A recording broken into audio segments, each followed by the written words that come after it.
Hayal et, açmak istediğin bir kapı var. Zaman zaman bu kapıyı açmak için denemelerde bulunuyorsun ama bir türlü açamıyorsun. Peki bu kapının ardında ne var? Neden bu kadar açmak istiyorsun? Çünkü istediğin hayat ve başarının anahtarı tam da bu kapının ardında saklı. Bu kapının açılmasıyla hayatın değişecek. Ancak burada bir sorun var. O kapının önünde durup açmanı engelleyen bir şey var.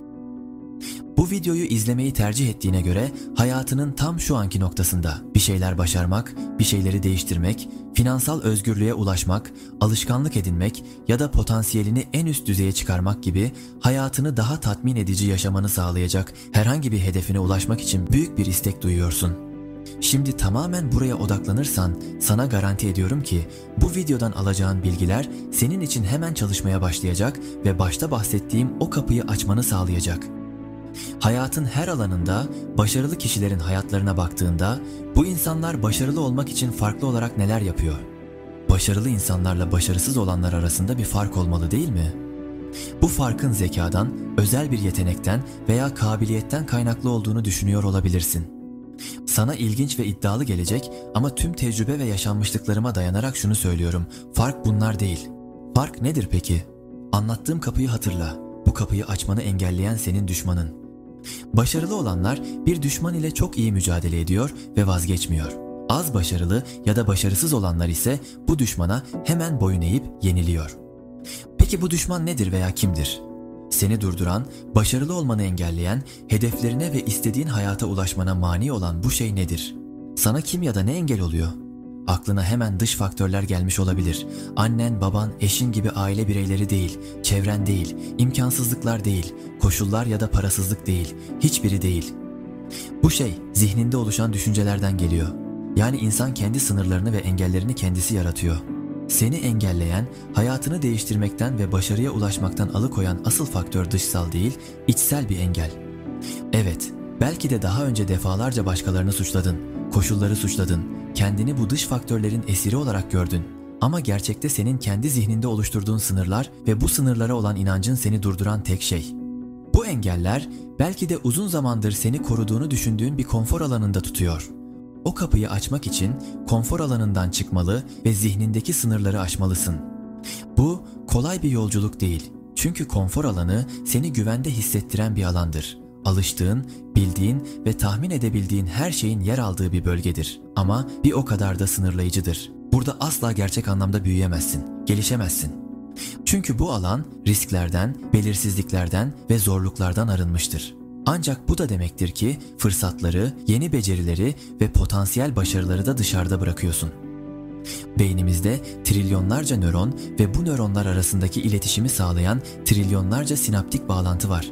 Nöronlar belli yollarla düşünce ve davranış kalıpları oluşturur. Bu nöronlar senin yararına ya da zararına çalışabilir. Şimdi buraya dikkatini olabildiğince ver. Konfor alanında kaldıkça, seni sınırlayan düşünceleri tekrar ettikçe ve eylemsizliği ne kadar sık devam ettirirsen, beynin de bu duruma adapte olur. Beynin enerji tasarrufu sağlamak için mevcut alışkanlıkları, ön yargıları, geçmişte öğrendiği şeyleri ve düşünce kalıplarını pekiştirir. Zihnindeki nöronlar da sürekli olarak aynı yolları takip eder ve yeni bir düşünce ya da davranış kalıbı oluşturmak neredeyse imkansız hale gelir. İşte bu yüzden başarıya ulaşmak istiyorsan bu kalıpları kırman gerek. Alışkanlıklar, beyninin enerjiyi verimli kullanma yollarından biridir. Ancak bu alışkanlıklar seni geride tutuyorsa bu verimlilik bir tuzağa dönüşür. Yeni bir alışkanlık oluşturmak istiyorsan beyninin eski yolları terk edip yeni sinir yolları inşa etmesi gerekir. Bu süreç başlangıçta zorlayıcı olabilir. Çünkü beynin doğal olarak mevcut yolları tercih eder. Ancak bu yeni yolları ne kadar çok kullanırsan o kadar güçlü hale gelirler ve eski alışkanlıklar zayıflar. İşte bu yüzden alışkanlıklarını değiştirmek, başarıya ulaşmak için atman gereken ilk adımlardan biridir. Başarıya giden yolda bu yeni alışkanlıkları edinmek için kendine söz vermen gerek. Ancak bu sadece bir söz vermekten ibaret olmamalı. Eyleme geçmelisin. Bu söze sadık kalmalısın, ne olursa olsun zor zamanlarda bile bu karara bağlı kalmalısın. Örneğin kendine sabahları 5'te kalkacağım, yürüyüş yapacağım, kitap okuyacağım diye söz verip sabah alarm çaldığında aman abi ya günler çuvala mı girdi, şimdi kim uyanacak, yarın yaparım diye düşünüp alarmı ertele tuşuna basarsan tuzağa düşmüş olursun. Yarınlar bugünkü rahatlığını sürdürmek için kullandığın bahanelerdir. Eğer o kapının ardındaki hayatı yaşama şansını elde etmek istiyorsan harekete geçmen gerek. Ama bunun için önce zihnindeki sınırları aşmalısın. Bu sınırları aşmanın önemli adımı da kendine söz vermektir. Kendine söz verdiğinde zihnine bir emir verdin demektir. Başkalarına verdiğin sözlere nasıl sadık kalıyorsan, mesela nasıl ki işindeki patronuna sadık kalarak her gün aynı saatte işe nasıl gidip geliyorsan, kendine verdiğin sözlere de aynı şekilde sadık kalmalısın. Kendine verdiğin sözler en büyük motivasyon kaynağın olsun.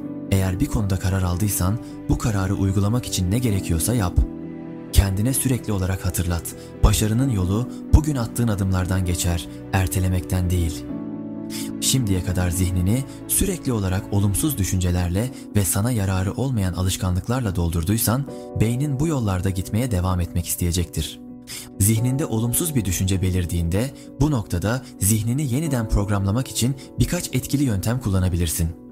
İlk olarak olumlu bir iç diyalog geliştir. Örneğin zihninden bunu yapamam diye olumsuz bir düşünce geçtiğinde onu yakala ve hemen yerine bunu yapabilirim gibi olumlu bir cümle koyarak zihninin yönünü değiştir. Bir diğer etkili yöntem ise görselleştirmedir. Kendini ulaşmak istediğin hedeflere ulaşmış biri olarak hayal et. Bu hayali zihninde ne kadar canlı tutarsan beynin de o yönde çalışmaya başlar. Çünkü beynin hayal ile gerçeği ayırt edemez ve sen zihninde neyi canlandırıyorsan ona göre şekillenir. Son olarak bu süreci destekleyecek bir çevre oluşturmalısın. Seni motive eden, hedeflerine ulaşmanda seni destekleyen insanlarla bir arada olmalısın.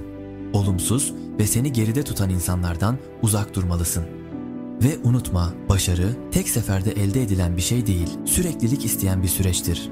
Yol boyunca inişler ve çıkışlar olacaktır. Bu süreçte zorlanacaksın, belki de vazgeçmek isteyeceksin. Ama işte burada asıl fark ortaya çıkıyor. Başarılı insanlar zorluklarla karşılaştıklarında pes etmek yerine daha da kararlı hale gelir.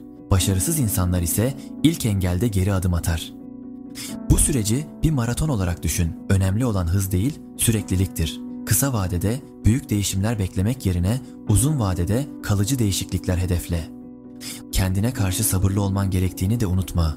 Alışkanlıklarını değiştirmek, zihnini yeniden programlamak ve konfor alanının dışına çıkmak zaman alır. Ancak bu süreçte istikrarlı olursan başaramayacağın hiçbir şey yoktur. Kendine güvenmeye devam et. Çünkü bu süreçte en büyük destekçin yine sensin. Artık tüm gereken bilgiye sahipsin. Tüm adımları biliyorsun. Şimdi sıra bu bilgiyi hayata geçirmekte. Şimdi hayalini kurduğun ve hak ettiğin hayatı zihninde canlandır. Kendine bir söz ver ve bu sözü unutmayacağını, sadık kalacağına söz ver. Pes etmeyip yola devam et. Çünkü bu yolculuğun sonunda o kapının ardındaki istediğin hayat seni bekliyor olacak. Videoyu gerçekten faydalı bulduysan beğen ve düşüncelerini yoruma yaz. Daha fazla video yapmam için Düşünen İnsan X kanalına abone ol ve bildirim zilini aktif et. En önemlisi de videonun faydasının dokunacağını düşündüğün sevdiklerinle paylaş.